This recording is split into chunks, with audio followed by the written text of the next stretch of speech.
find a ghost. Somewhere historical, usually. Gothic castles, creepy graveyards and old country houses are favourite. Comparatively newfangled things like aeroplanes don't often get a mention. But airborne apparitions are what witnesses claim to have encountered in tonight's second story. The Derbyshire Dales, where swirling mists descend almost daily to swallow up those brave enough to venture onto the hills.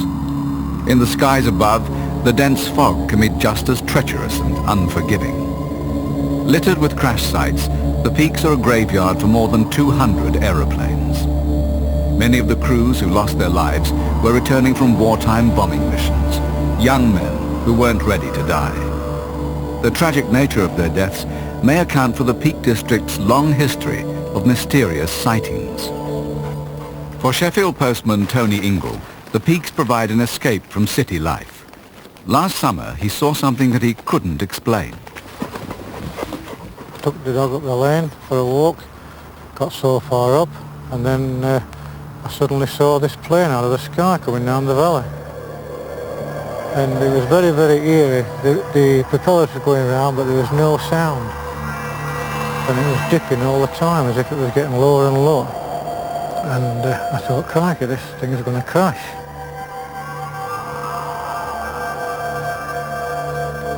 And as I looked over the edge, I thought I'd see the plane. There was no plane. So I just looked and there was just lambs and sheep in the fields. The best way to describe it was as if someone had died and he'd moved into a room and it was just like death. It was terrible. It was a very eerie sensation, not very nice at all. And since then we've tried to get him up the lane and he just won't have it. He'll just cower down at certain areas and you've got to visibly pull him up. And we've tried it with myself going up the lane with a dog, my wife going up with the lane with a dog, and friends, and he just won't have it. Come on! Was Ben displaying evidence of the sixth sense that many animals are believed to possess? A few Dakotas are still flying today. Maybe that could explain what Tony saw. Well, we've got 11 Dakota aircraft, and therefore that makes us certainly the largest Dakota operation, civilian Dakota operation in the world, in fact. And we checked into the flight time details that you gave us, and we found that none of our aircraft were airborne, let alone in the area that you specified on the time in question. The only other British Dakota that could have been flying at the time belonged to the RAF. It was airborne that day, but 150 miles away. So no Dakotas had been flying in that area at the time of Tony's sighting. But one had crashed there 50 years earlier. Yeah, 15 to 5, that was embarrassing. Well, at a ground crew... A crew of US servicemen prepare to board a C-47 Dakota at Leicester East. The war in Europe has just finished, and spirits are high. It had something to do with your pitching. Oh, yeah? Well, if you're going to throw a curveball. I mean, I don't want to criticize. Come on, don't scare me. If you're going to throw a curveball, you want to put some curve on it. Uh-huh. That's something... Hey, how you doing? Hi there, lads. My name's John. John, I'm George. Pleased to meet you, George. Oh. Pleased to meet you, Al. What can we do for you? Well, a little bird tells me that you lads are flying up to Scotland, Renfrew. As a matter of fact, we are. Well, you see, the thing is, I'm looking to visit my mum, who's in Renfrew, and I was wondering if you might have room for a little one. And the Jeep, of course. And the Jeep as well? Yeah. I don't know. Yeah. Well, we usually got room for small Scotch, John. All right, you're on. Thank you very much. Okay, guys, you ready? You got the pins and rudder lock. Yeah, down the pins, doing the lock. All right. And you guys, we're going to get you next time. No chance. With their extra passenger, RAF serviceman John Dunlop Main, the US airmen set off for Renfrew, north of the border, on a purely administrative mission. One clear.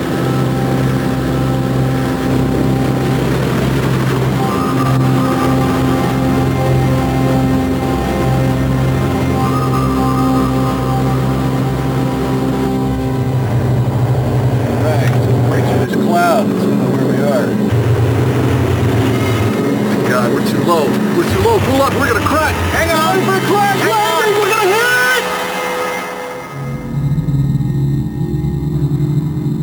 hit! Official papers record the roll call of the dead. 6 American servicemen and 1 British. I was very shocked to hear that the plane had crashed in this area and that people had been killed. The mystery deepened after Tony's story appeared in the local paper. Others wrote with their own sightings of phantom planes in the peaks. The earliest dated back to 1948. I must have been about 7 or 8 when I saw the plane.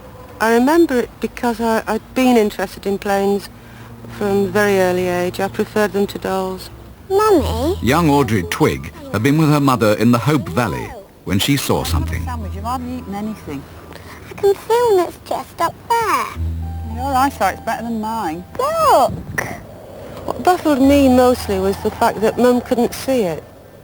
Do you want a cheese? I think the strangest thing was how low it was. Weather's turning.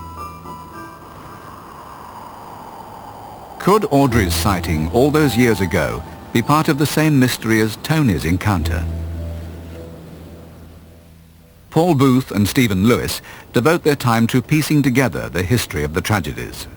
In my research I found that a lot of these phantom sightings have actually taken place in areas where the actual aircraft have crashed.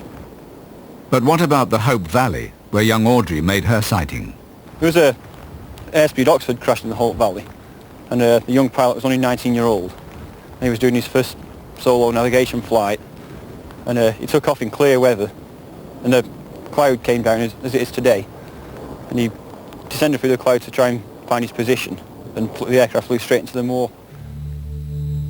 Tony Ingall's story also brought more recent sightings into the open. Verena Bishop from Sheffield had her own strange experience in 1994. It was a Thursday afternoon in March. I was walking from Hope along the Castleton Road. Something made me look up into the sky, and seemingly just above my head was this plane. There was no sound whatsoever. The wing must have been directly over my head because I just saw the fuselage. And I thought it's going to crash. I had to duck. It was so low I thought it's going to hit me.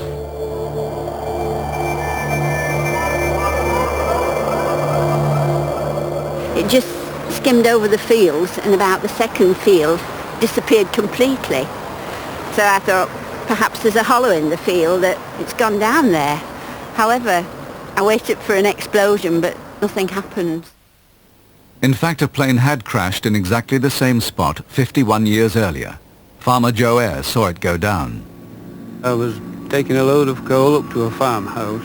Apparently the plane crossed a cement works quarry exceedingly low, and it must have come in a straight line and plunged straight into this bank and blew up. There are still hollows marking the plane's impact. 5 airmen have been on board a Wellington bomber flying from Wellesbourne, Mountford, near Stratford-upon-Avon, in 1943.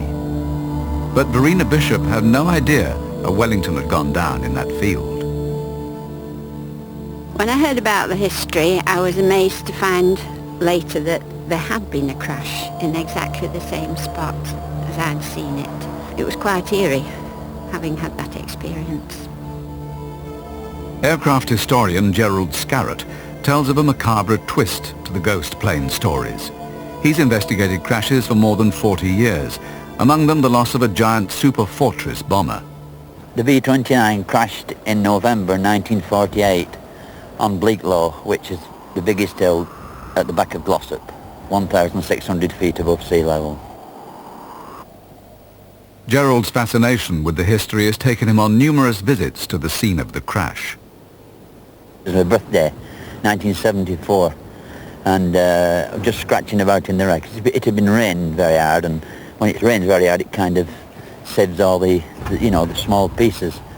And I bent down, and I thought it was a brass washer, and when I picked it up, it was a ring. I wiped the peat out of the inside of it, and it had a name on, Landon P. Tanner. I knew all the names of the crew, and he was the pilot.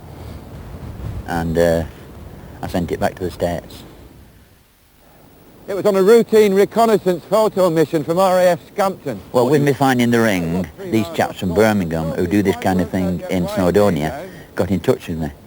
She said, can we come up and can you show us the wreck? I said, yes. So they came up, and I took them up to the V-29. They found one of the crew's watches smashed. And it had stopped at 10:50 the time. One of the lads said, whereabouts did you find the ring? And I said, here. I kind of bent down to show him the exact spot. And the next thing I looked up and they were kind of 10, 15 yards away. And they just scarpered off. They're more like scared rabbits. Where are you going? They were just ashen-faced and left me there. And it's quite away from the road. When Gerald caught up with them, they told him what they'd seen. I said, what are you doing there? They said, believe it or not, there's someone standing behind you looking down with full flying uniform on.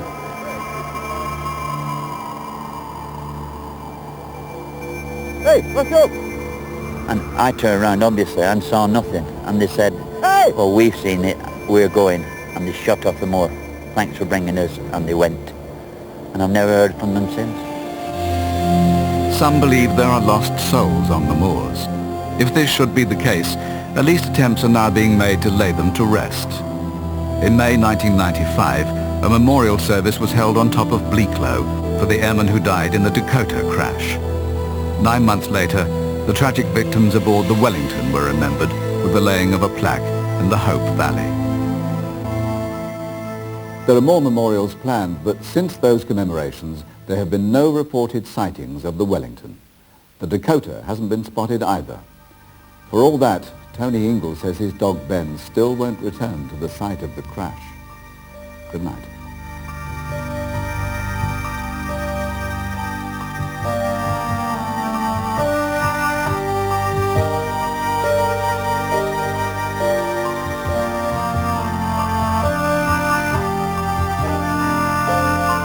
And there's more strange but true encounters at the same